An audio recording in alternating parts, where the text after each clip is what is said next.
प्यारे दोस्तों, आज की हमारी कहानी एक ऐसे शहजादे की है जिसको एक गरीब लकड़हारे की बेटी से मोहब्बत हो जाती है और फिर बादशाह लकड़हारे की बेटी को जो सजा देता है उसको देखकर आप हैरान हो जाएंगे। कहानी बहुत ही मजेदार है, इसलिए आपसे गुजारिश है कि कहानी को मुकम्मल तौर से जानने के लिए वीडियो को आखिर तक जरूर देखें। साथ में अगर आपने अभी तक हमारे चैनल अमान वॉइस को सब्सक्राइब ना किया हो तो सब्सक्राइब जरूर करें। तो चलिए दोस्तों, वीडियो को शुरू करते हैं। बहुत समय पहले एक बादशाह था जो बहुत ही शानो शौकत वाला था, जिसका नाम बादशाह जलालुद्दीन था। बादशाह की रियायत बहुत ही बड़ी थी। बादशाह का महल बहुत ही आलीशान था। बादशाह जलालुद्दीन के 3 बेटे थे, जिसमें कासिम सबसे बड़ा बेटा था जो बहुत ही बड़ा अय्याश था और वह बादशाह का खजाना फिजूल खर्ची में खर्च करता था। जावेद बादशाह का दूसरा बेटा था जो बिल्कुल ही अपने बड़े भाई कासिम के नक्शे कदम पर चलता था। महल बहुत ही खूबसूरत था, चारों तरफ शानो शौकत का माहौल था। मगर इसी शानो शौकत के बीच में बादशाह का तीसरा बेटा अली था, जो बहुत ही सीधा साधा और सादा जिंदगी जीने वाला था। उसे महल की चमक धमक से कोई भी फर्क नहीं पड़ता था। वह अपना ज्यादा से ज्यादा वक्त अपनी मां के साथ बिताता था। अली अपनी मां से बहुत मोहब्बत करता था और वो अक्सर अपनी मां के पास बैठता था। उसकी मां उसे हमेशा अच्छे और नेक काम करने की हिदायत देती थी। अली की मां बचपन से ही अली को अल्लाह के रास्ते पर चलने की नसीहत देती और उसे अक्सर समझाती कि बेटा, दौलत और शानो शौकत से इंसान कभी भी बड़ा नहीं होता। अल्लाह के रास्ते पर चलना सबसे अच्छा है। मां की बातें बचपन से ही अली के दिल में उतर चुकी थी। जैसे जैसे अली बड़ा होता गया, अपनी मां की कही बातों को अपने जीवन में उतारने लगा। लेकिन जैसे ही अली थोड़ा बड़ा हुआ तो उसकी मां का साया उसके सर के ऊपर से हट गया और उसकी मां का इंतकाल हो गया। अपनी मां के इंतकाल के बाद अली अब और चुप चुप रहने लगा और उसके दोनों भाई उसकी इस चुप्पी को उसकी बेवकूफी समझने लगे।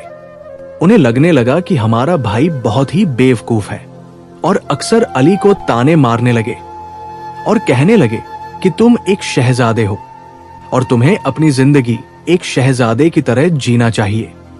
इस तरह चुप चुप गुमसुम रहने से क्या फायदा और हर वक्त मौलवी बने रहते हो। लेकिन अली पर अपने भाइयों के तानों का कोई असर नहीं होता था।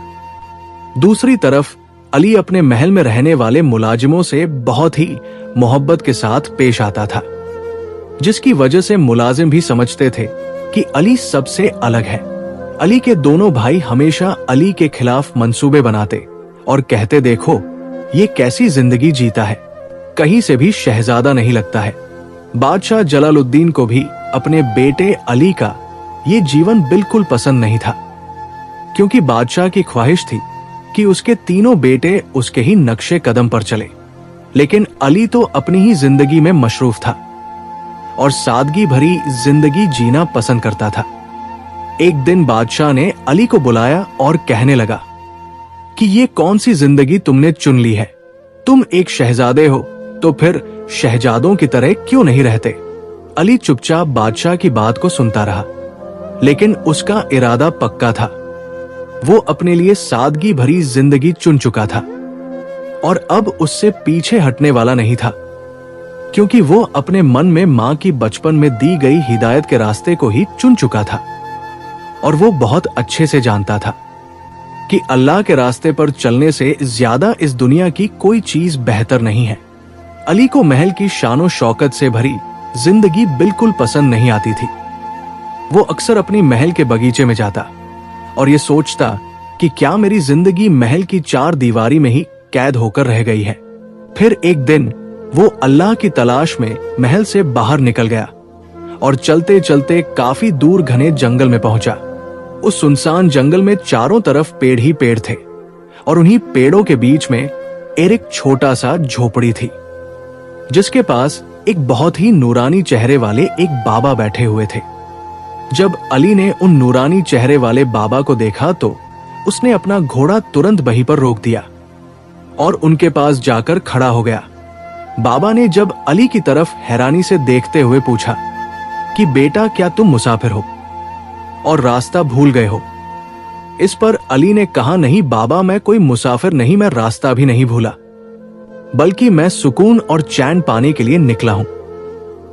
इस पर वह नूरानी चेहरे वाले शख्स बोले, बेटा, चैन और सुकून ऐसी चीज है जो हर इंसान को नहीं मिलती, क्योंकि इस दुनिया में हर चीज को एक दिन फना होना है, और जो हमेशा रहता है वो है इंसान के अच्छे अखलाक होते हैं, जो उसके साथ पूरी जिंदगी रहते हैं। अली को नूरानी चेहरे वाले शख्स की बातों से बहुत ही सुकून हासिल हुआ और वो उनके पास काफी वक्त तक बैठा रहा और उनकी सारी बातें बहुत ही ध्यान से सुनता रहा। उन बाबा ने अली से कहा कि बेटा, बेशक अल्लाह के रास्ते पर चलना बहुत ही मुश्किल होता है, लेकिन यही वो रास्ता होता है जो हमें अच्छाई की तरफ ले जाता है और बुराई से बचाता है। अब अली और उन बाबा का एक अजीबोगरीब रिश्ता बन गया था। अली हर रोज उनसे मिलने आता और घंटे तक उनके पास बैठता, उनकी बात सुनता रहता है। अली पर उनकी बातों का इतना असर हुआ था कि अब उसने अपनी जो शहजादों वाली जिंदगी थी उसको बदलने की ठान ली।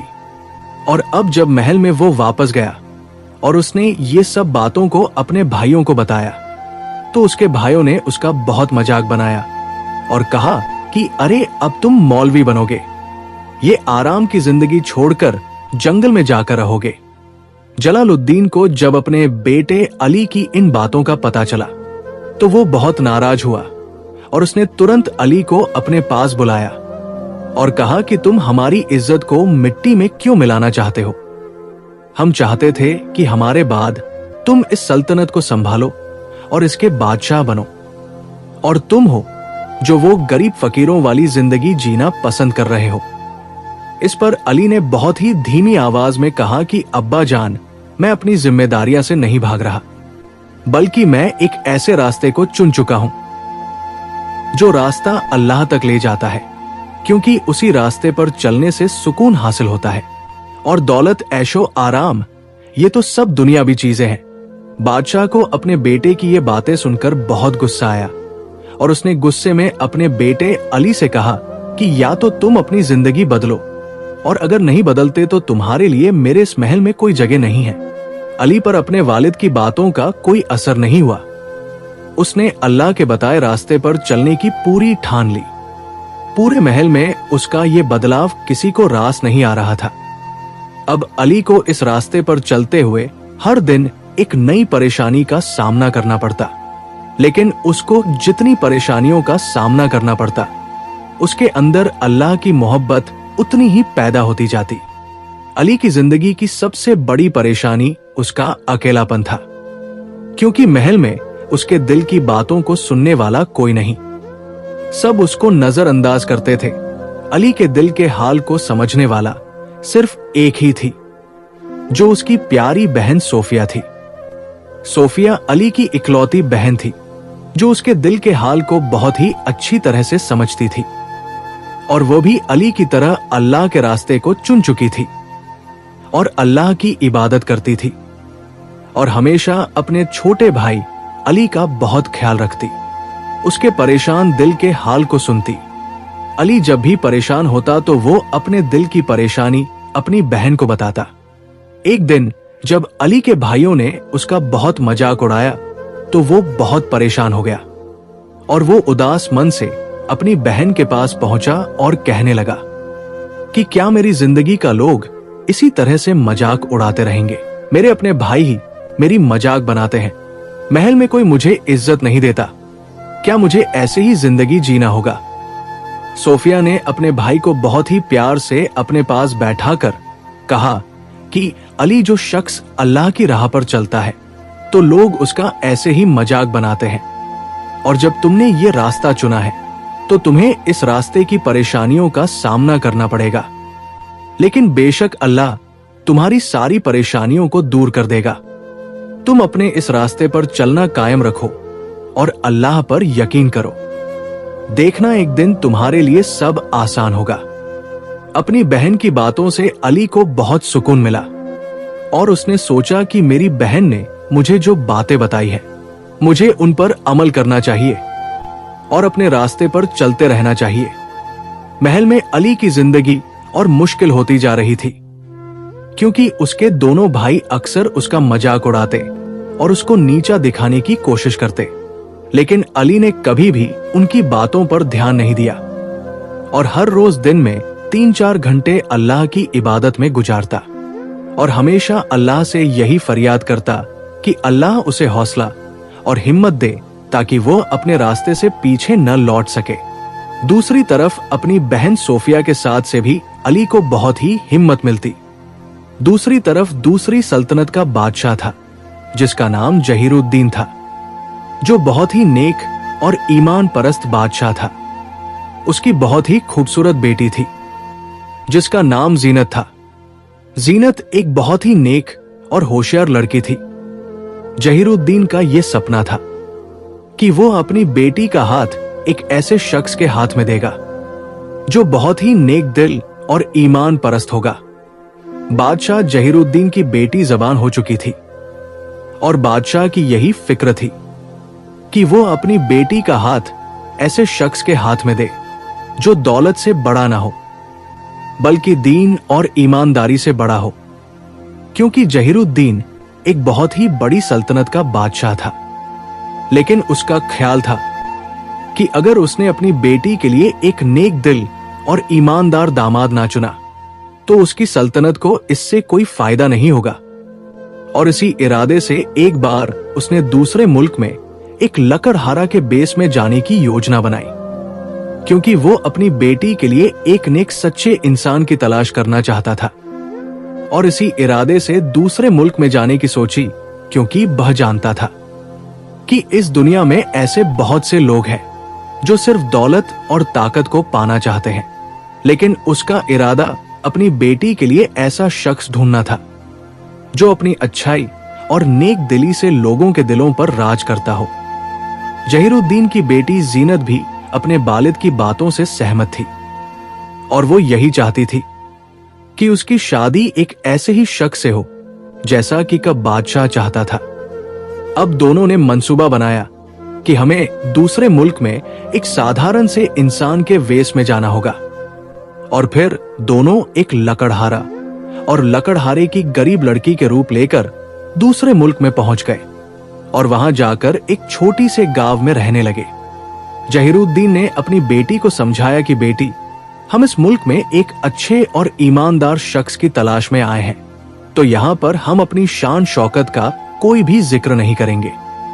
जहीरुद्दीन ने वहां के लोगों से पता करना शुरू कर दिया और बातों ही बातों में ये जानने की कोशिश की कि यहाँ कोई ऐसा शख्स है जो अपनी नेक दिली और ईमानदारी और सच्चाई के लिए मशहूर हो, क्योंकि उस मुल्क के सभी लोग इस बात से बहुत अच्छे से वाकिफ थे कि बादशाह का सबसे छोटा बेटा अली एक नेक दिल इंसान है।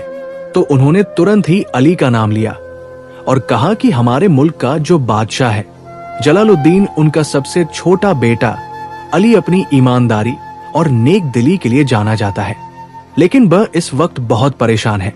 ये सुनते ही जहीरुद्दीन को बहुत सुकून मिला। अब उसे यकीन हो गया था कि ये वही शख्स है जिसे वह अपना दामाद बनाएगा। और अब कुछ दिनों तक जहीरुद्दीन इस मुल्क में एक लकड़हारे के रूप में रहा और उसने अली के बारे में पता निकाला।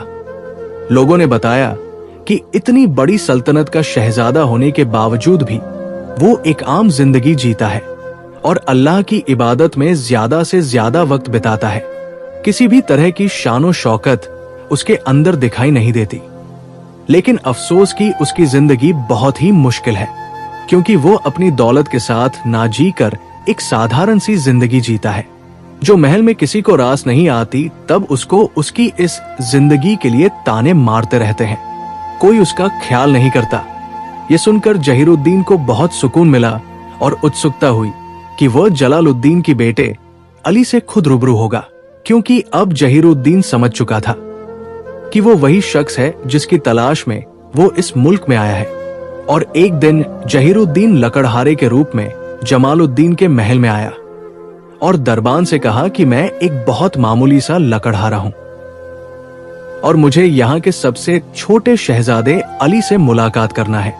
जहीरुद्दीन के मुंह से ये बातें सुनकर दरबान बहुत जोर जोर से हंसने लगे और शहजादे अली का मजाक बनाने लगे। इसमें से एक दरबान ने कहा, क्या तुम्हें हमारे सबसे छोटे शहजादे अली से मिलना है? वह तो बहुत ही साधारण सी जिंदगी जीने वाले इंसान है।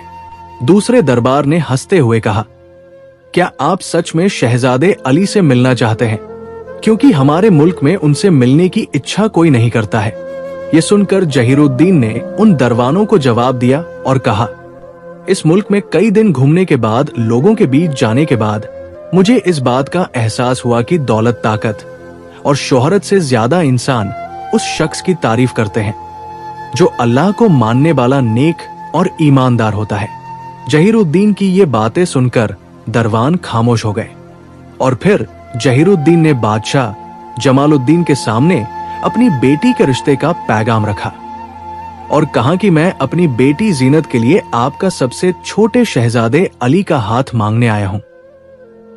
यह सुनकर बादशाह जमालुद्दीन गुस्से से बौखला उठा और कहने लगा कि तुम्हारी हिम्मत कैसे हुई? तुम एक लकड़हारे हो और मेरे शहजादे का रिश्ता अपनी बेटी के लिए मांग रहे हो। बादशाह के साथ ही उसके दोनों बेटे कासिम और जावेद भी मौजूद थे, जो हैरानी से उस लकड़हारे की तरफ देखने लगे और हंसने लगे। लेकिन जहीरुद्दीन ने फिर अपनी बात को दोहराया और कहा कि जो आपका सबसे छोटा शहजादा है वह बहुत ही नेक दिल और सादी जिंदगी पसंद करता है, तो इसलिए मेरी बेटी का रिश्ता उसके लिए सबसे बेहतर होगा। यह सुनकर बादशाह तो गुस्से से बौखलाया हुआ था और उसने फिर दोबारा कहा कि मेरे शहजादे बेटे का रिश्ता अपने गरीब बेटी के लिए मांगने से पहले क्या तुमने एक बार नहीं सोचा? क्या तुमने नहीं सोचा कि तुम एक बादशाह के पास जा रहे हो? क्योंकि ये हमारे लिए एक बहुत ही अपमानित करने वाली बात है। हम एक बादशाह हैं और एक बादशाह का रिश्ता एक लकड़हारा अपनी बेटी के लिए मांगता है, क्योंकि बादशाह जमालुद्दीन बहुत ही घमंडी और अहंकारी बादशाह था और उसको ये बर्दाश्त नहीं हो पा रहा था कि वो इतनी बड़ी सल्तनत का बादशाह है और एक लकड़हारे को अपना संबंधी बनाए। ये उसके लिए बहुत ही बेइज्जती वाली बात थी। और फिर गुस्से में जमालुद्दीन ने लकड़हारे से कहा कि ये तुम कैसी बेवकूफी भरी बातें कर रहे हो? भला मेरे बेटे शहजादे के लिए तुम्हारी गरीब बेटी का रिश्ता कैसे बेहतर हो सकता है? मेरा बेटा शहजादा है। हाँ, ये सही है कि वो साधारण सी जिंदगी जीता है, लेकिन इसका मतलब ये तो नहीं है कि मैं उसकी शादी तुम जैसे लकड़हारे की बेटी से कर दूंगा। जमालुद्दीन के दोनों बेटे कासिम और जावेद ने भी उस रिश्ते का विरोध किया और लकड़हारे से कहा कि हमारा भाई अली बेशक एक शहजादा है, लेकिन वो एक गरीब और फकीरों वाली जिंदगी जीना पसंद करता है, तो आखिर तुम अपने बेटी का रिश्ता ऐसे शख्स के साथ में क्यों करना चाहते हो? और फिर दूसरे बेटे ने कहा कि आखिर ये क्या बेवकूफी है? पहले ही अली हमारी इज्जत को नीलम कर चुका है। वो एक फकीरों वाली गरीब जिंदगी जीता है, ऐशो आराम से दूर भागता है, और अब तुम एक लकड़हारा अपनी बेटी का रिश्ता लेकर आए हैं और हमारी इज्जत खराब करना चाहते हो। बादशाह जमालुद्दीन ने देखा कि अब मेरी बहुत ही बदनामी हो रही है, क्योंकि पूरे इलाके में ये खबर आग की तरह फैल गई है कि बादशाह के सबसे छोटे शहजादे का रिश्ता एक लकड़हारा अपनी बेटी के लिए लेकर आया है। दूसरी तरफ बादशाह के दिमाग में ये भी ख्याल आ रहा था कि अगर उसने इस रिश्ते को मंजूरी दे दी तो उसकी सल्तनत पर क्या असर होगा, और साथ में उसके दोनों बेटों की भी इज्जत खराब हो जाएगी और उनके रिश्ते भी अच्छे खानदानों से नहीं आएंगे। बादशाह बहुत ही कश्मकश में था। इतने में ही वजीर ने बादशाह के कान में कहा, हुजूर, आप पहले ही अली के खिलाफ है, क्योंकि शहजादे ने आपकी बात ना मानकर एक फकीरों वाली जिंदगी जीना शुरू कर दिया है, और इस रिश्ते को मंजूरी देकर शहजादे को आपकी बात ना मानने के लिए आप उसको सबक सिखा सकते हैं, ताकि शहजादे को जब ऐशो आराम वाली जिंदगी न मिलेगी और लकड़हारे की बेटी के साथ उसको रहना पड़ेगा, तब उसकी समझ में आ जाएगा और इससे आपकी इज्जत में कोई कमी नहीं आएगी क्योंकि लोग पहले से ही जानते हैं कि आपका सबसे छोटा शहजादा अली एक फकीरों वाली जिंदगी जीता है, महल के ऐशो आराम से दूर भागता है। बादशाह को वजीर की बातें ठीक लगी और बादशाह ने सोचा कि वैसे भी शहजादा अली मेरी बातों को नहीं मानता है और वह फकीरों वाली जिंदगी जीता है, तो अब सही वक्त आया है कि उसको ये साबित करना होगा कि वाकई में वह गरीबों की जिंदगी को जी सकता है और उसके लिए इससे बेहतर इम्तिहान और कुछ नहीं होगा। और फिर बादशाह ने शहजादे अली को बुलाया और कहा कि अगर तुम सच में ये गरीब फकीरी वाली जिंदगी जीना पसंद करते हो और ऐसा ही जीना चाहते हो तो मैं इस रिश्ते को मंजूरी दे सकता हूं। शहजादे अली ने जब अपने अब्बा जान के मुंह से ये बात सुनी तो उसको भी एहसास हुआ, शायद ये रिश्ता ही मेरे लिए एक इम्तिहान साबित होगा, क्योंकि मैं जिस तरह की जिंदगी जीना चाहता था ये जिंदगी वही है और मुझे इस पर चलने से धन हासिल होगा। शहजादे अली ने बादशाह से कहा, हाँ, मैं इस रिश्ते को कबूल करता हूं। और फिर अली और जीनत की शादी तय हो गई और वो दिन भी नजदीक आ गया जिस दिन उनकी शादी थी। शादी बहुत ही धूमधाम से बादशाह के महल में हुई, लेकिन शादी में एक अजीब सा माहौल था, क्योंकि बादशाह और उसके दोनों बेटे शादी में दिल से शामिल नहीं हुए थे।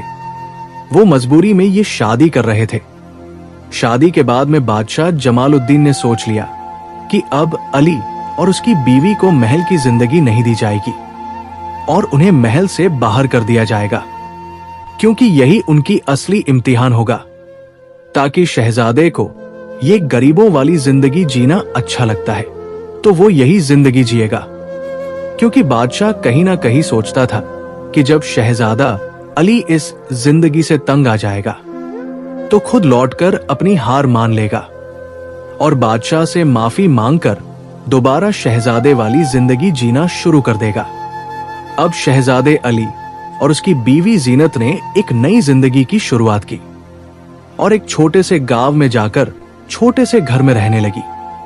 महल में न रहने के बाद में शहजादे अली को अब अपनी बीवी जीनत के साथ एक छोटे से मकान में वो सुकून हासिल होता था जो उसे कभी इतने बड़े महल में हासिल नहीं हुआ था। जीनत एक बहुत ही नेक और समझदार लड़की थी। उसने शहजादा अली की नेक दिली को पहचान लिया था और उसका साथ निभाने की पूरी कोशिश की। वह बहुत अच्छे से जानती थी कि शहजादा अली जिस रास्ते पर निकल चुका है वो रास्ता पहले ही मुश्किल है, लेकिन एक दिन उसको उसका फल जरूर मिलेगा। अब शहजादा अली शहजादा ना होकर एक आम इंसान बन गया था और दिन रात कड़ी मेहनत करता और साथ में अल्लाह की इबादत भी करता और उसकी बीवी जीनत उसका हरदम साथ देती। दिन व दिन उनकी जिंदगी बहुत ही खूबसूरत होती चली गई। दूसरी तरफ बादशाह जमालुद्दीन और उसके दोनों बेटे बहुत ही मुश्किल जिंदगी जी रहे थे, क्योंकि दोनों बेटों की अय्याशी इतनी थी, वो सल्तनत की पूरी दौलत अय्याशी में खर्च कर रहे थे।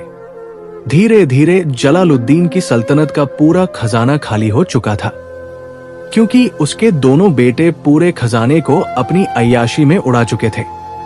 अब बादशाह की जो सल्तनत थी उसमें लोग भूखमरी और गरीबी से मरने लगे। ये देखकर बादशाह ने उनके लिए कुछ करना चाहा, लेकिन उसका खजाना पहले से ही खाली हो चुका था। अब उसने दूसरे मुल्क के बादशाह से इसके लिए मदद मांगी, लेकिन ऐसे दिनों में अब कोई भी बादशाह की मदद करने को तैयार नहीं था और बादशाह की सल्तनत में अब मुसीबतें आने लगी। लोग भूखे मरने लगे। बादशाह अपनी जिस सल्तनत की ताकत और अमीरी पर बहुत घमंड करता था, आज वह अपनी स्थिति को देखकर बहुत हैरान था, क्योंकि उसकी पूरी सल्तनत तबाही की तरफ जा रही थी और उसके दोनों बेटे कासिम और जावेद भी तबाही की तरफ जाने लगे और दौलत न होने की वजह से वह अय्याशियां नहीं कर पा रहे थे। बादशाह को अब एक अजीब सा खौफ पैदा हो गया और सोचने लगा कि मेरी पूरी सल्तनत बर्बाद हो जाएगी। क्या मुझे अल्लाह से अब मदद नहीं मिलेगी? अब बस समझ चुका था कि असली ताकत दौलत में नहीं होती है, बल्कि असली खुशी नेक, सच्चाई और अल्लाह के रास्ते पर चलने से मिलती है। लेकिन उसके पास वक्त नहीं बचा था। बादशाह ने सोचा कि उसे किसी दूसरे मुल्क के बादशाह से मदद लेना पड़ेगी। ये वही बादशाह था जो कुछ दिन पहले इस बादशाह के मुल्क में लकड़हारे के भेष में बादशाह के पास अपनी बेटी का रिश्ता लेकर आया था। लेकिन बादशाह जमालुद्दीन इस एक बात से अनजान था और एक दिन वह अपने दोनों बेटे कासिम और जावेद के साथ दूसरे मुल्क के बादशाह से मदद लेने के लिए दरबार में पहुंचा। तो जैसे ही वो महल में पहुंचा, उसने देखा कि उस महल में बहुत ही शांति और सुकून का माहौल था। महल में सभी लोग खुश नजर आ रहे थे और सबके चेहरे पर एक अजीब सा सुकून दिखाई दे रहा था, जो बादशाह जमालुद्दीन को अपनी सल्तनत में कभी नहीं दिखा। अब जब बादशाह और उसके दोनों बेटे उस मुल्क के बादशाह से मिलने की तमन्ना करने लगे और सोचने लगे कि आखिर ऐसा कौन सा बादशाह है जिसकी सल्तनत में इतना सुकून और खुशी है। और जैसे ही वो बादशाह से मिले तो ये देखकर जमालुद्दीन और उसके दोनों बेटे हैरान रह गए, क्योंकि ये बादशाह कोई और नहीं बल्कि उसका ही सबसे छोटा शहजादा अली था, जिसको बादशाह ने नकारा समझकर उसकी बीवी के साथ अपने महल से बाहर निकाल दिया था, क्योंकि दूसरे मुल्क के बादशाह जो लोहार के रूप में जमालुद्दीन से मिलने गया था, उसने अपनी बेटी का रिश्ता अली से कर अली को अपनी सल्तनत का बादशाह बना दिया था। और बादशाह जमालुद्दीन और उसके दोनों बेटे इसी भूल में थे कि उनके छोटे बेटे अली का रिश्ता एक लकड़हारे की बेटी से हुआ है जो बहुत ही गरीब है। लेकिन जब अपने बेटे को बादशाह के रूप में देखा तो जमालुद्दीन की आंखों में आंसू आ गए और फिर बहुत ही धीमी आवाज में अली ने कहा, अब्बा जान देखिए, आज मैं कहाँ हूं और आप कहाँ हैं। मैंने अपनी ईमानदारी, नेक दिली और अल्लाह के रास्ते को अपनाया था, जिसकी वजह से अल्लाह ने मुझे एक बादशाह बना दिया। और आप जो एक बादशाह थे, मेरा मजाक उड़ाते थे, आज उनको खाक में मिला दिया, क्योंकि जब आपने मुझे महल से बाहर निकाला था, मुझे अल्लाह पर यकीन था कि वो हरदम मेरा साथ देगा। अपने बेटे के मुंह से ये बातें सुनने के बाद बादशाह जमालुद्दीन और उसके दोनों बेटों पर इस बात को अपनी गलती का एहसास हुआ कि वाकई में अमीरी और ताकत से इंसान को भी कभी सुकून हासिल नहीं हो सकता, जो सुकून नेक दिली और अल्लाह के रास्ते पर चलने से मिलता है, क्योंकि अल्लाह हर दम अपने बंदों का साथ देता है जो उस पर यकीन करते हैं और उसके रास्ते पर चलते हैं। तो बेशक अल्लाह उन्हें इस जहान की सारी खुशियों से नवाज देता है और उनकी जिंदगी को आसान बना देता है, उनकी सारी परेशानियों को खत्म कर देता है। ये बातें सुनकर जमालुद्दीन और उसके दोनों बेटों ने मान लिया कि वो गलत थे और उनका सबसे छोटा शहजादा अली सही था। शहजादे अली ने अपने अब्बा जान से कहा कि अभी देर नहीं हुई है, आप अपनी गलती मान चुके हैं और अल्लाह बेशक अपनी गलती मानने वालों को माफ कर देता है। और फिर जमालुद्दीन से कहा कि बेटे, तुम ठीक कह रहे हो, मैं अपनी सारी जिंदगी शानो शौकत और घमंड में बिता दी, कभी भी अल्लाह के रास्ते पर नहीं चला। लेकिन अब मैं और मेरे दोनों बेटों को इस बात का एहसास हो गया है कि हम गलत थे और अब हम अल्लाह के रास्ते पर चलना चाहते हैं, ईमानदारी और सादगी के साथ रहना चाहते हैं। अब जमालुद्दीन और उसके दोनों बेटे अब सच में बदल चुके थे। उन्होंने अय्याशी और मक्कारी के रास्ते को छोड़कर अब अल्लाह के रास्ते पर चलने का इरादा कर लिया, क्योंकि वे इस बात को अच्छी तरह से समझ चुके थे कि असली सुकून और ताकत उसी रास्ते पर चलने से है जिस रास्ते पर उनका बेटा अली चलता है। दोस्तों, आज की कहानी हमें यही बताती है कि ताकत, घमंड और गुरूर की जिंदगी जीने से कोई सुकून नहीं मिलता। असली सुकून ईमानदारी, सच्चाई और अल्लाह के रास्ते पर चलने से ही हासिल हो सकता है। प्यारे दोस्तों, आज की कहानी में इतना ही। हम उम्मीद करते हैं कि आज की हमारी वीडियो आपको बहुत पसंद आई होगी। अल्लाह हमें और आपको नेक आमाल करने की हिदायत अता फरमाए। कमेंट बॉक्स में आमीन जरूर लिखिएगा।